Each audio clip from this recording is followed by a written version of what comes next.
जय हिंद तरुण सर्वांचं स्वागत आहे आपल्या युट्यूब चॅनलवरती ज्याचं नाव 04 MR अकॅडमी। तर मित्रांनो बघा, कोल्हापूर जिल्ह्यामध्ये एका पोलीस भरती करणाऱ्या विद्यार्थ्याने वेळेत फॉर्म सबमिट झाला नसल्या कारणाने आत्महत्या केलेली आहे। तर याला सर्वस्व जबाबदार कोण आहे? काल तुम्ही पाहिलंच असेल, एकनाथ शिंदे भर सभेमध्ये मोठ्या प्रमाणामध्ये असं सांगितलं की मी आत्ताच गृहसचिवांना फोन केला आणि सांगितलं की जोपर्यंत पोलीस भरतीचे फॉर्म म्हणजेच डेट वाढवून द्या त्यांना, जोपर्यंत त्यांचा प्रॉब्लेम सॉल्व्ह होत नाही। तो व्हिडिओ बघा मित्रांनो, हा व्हिडिओ आहे।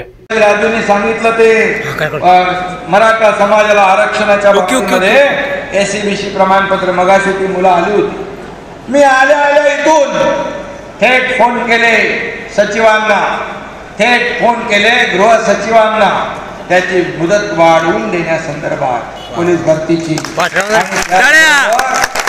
एसीबीसीचे प्रमाणपत्र आहे हे तात्काळ त्यांना मिळाले पाहिजे अशा प्रकारच्या सूचना आपण दिलेल्या आहे। निवडणुका असल्या तरी सुद्धा ज्यांच्या जीवाचा, ज्यांच्या खरं म्हणजे तर हा व्हिडिओ तुम्ही पाहिलाच असेल। तर त्यांनी असं सांगितलेलं आहे आतमध्ये की मी गृहसचिवांना फोन केला आणि त्यांना सूचना दिलेल्या आहेत की जोपर्यंत जे काही पोलीस भरतीचा मॅटर आहे तो सॉल्व्ह करा आणि फॉर्म भरण्यासाठी मुदतवाढ द्या। तर खरंच मुदतवाढ भेटलेली आहे का? आतापर्यंत जे काही एसीबीसीचे फॉर्म आहेत म्हणजेच मराठा आरक्षणचा घोळ असा झालेला आहे मराठा विद्यार्थ्यांचा, घरकणा घाट का झालेला आहे। एकीकडे तो ईडब्ल्यूएस कडेही फॉर्म व्यवस्थित भरू शकत नाही आणि एकीकडे जो काही त्यांनी मराठा आरक्षण दिलेलं आहे एसीबीसीचं त्यामध्ये सुद्धा तो मराठा विद्यार्थी त्यामध्ये फॉर्म भरू शकत नाही।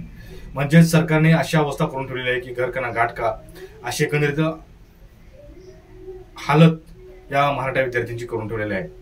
जो काही आत्महत्या केलेला आहे तो कदाचित आपल्याला काय आतापर्यंतची जात किंवा काही समजलेलं नाही, परंतु त्यांनी त्या पेपरमध्ये असं हे केलेलं आहे, तो हा पेपर बघू शकता की फॉर्म सबमिट न झाल्या कारणानेच त्यांनी आत्महत्या केलेली आहे आणि त्यांनी जे काही डॉक्युमेंट आहेत ते डॉक्युमेंट मिळवण्यासाठी त्याला बराच वेळ झाला आणि त्या जे काही डॉक्युमेंट आहे त्या डॉक्युमेंटमुळेच आपलं फॉर्म व्यवस्थितरित्या सबमिट न झाल्या कारणाने त्यांनी आत्महत्या केलेली आहे। तर मित्रांनो तुम्हाला एकच सांगू इच्छितो, सध्या जे काही वातावरण चालू आहे ते इलेक्शनचं चालू आहे आणि तुम्हाला यामध्ये खूप विचार करून मतदान करायचं आहे। तुम्ही पाहिलं असेल गेल्या वेळेस 2023 मध्ये 22-23 मध्ये पोलीस भरती निघाली आणि त्यामध्ये कमीत कमी 18 लाख फॉर्म आले। 18 लाख प्रत्येक एका विद्यार्थ्यांचे 18 लाख म्हणजे 18 लाख विद्यार्थी त्यांचे सदस्य घरातले 3-3 आणि 4-4 जरी पकडले तर करोडोच्या लोकसंख्येमध्ये पोलीस भरती करणाऱ्याची फॅमिली बनते। तर तुम्ही सध्या मोदी साहेबांनी राम मंदिर बांधलं किंवा हा माझ्या जातीचा आहे, गोतीचा आहे, मी यालाच मतदान करणार, तर ही चुका अजिबात करू नका। जे काही सध्या तुम्ही जाती गोती बघण्यापेक्षा हा माणूस कसा आहे, याची क्वालिटी काय आहे व भविष्यामध्ये निवडून आल्यानंतर तरुणासाठी काय करू शकतो।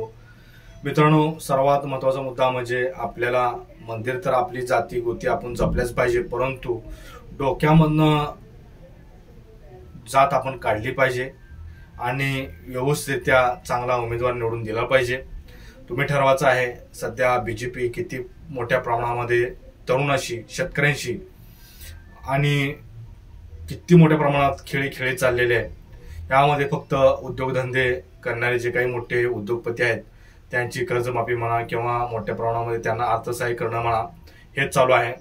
आज जे काही परीक्षा झाली म्हणजेच एमपीसी लेवलची परीक्षा झाली तर ज्यांनी अर्ज केला नाही त्यांची सुद्धा निवड झालेली आहे। म्हणजे किती प्रमाणात भ्रष्टाचार सध्या उफळून निघालेला आहे।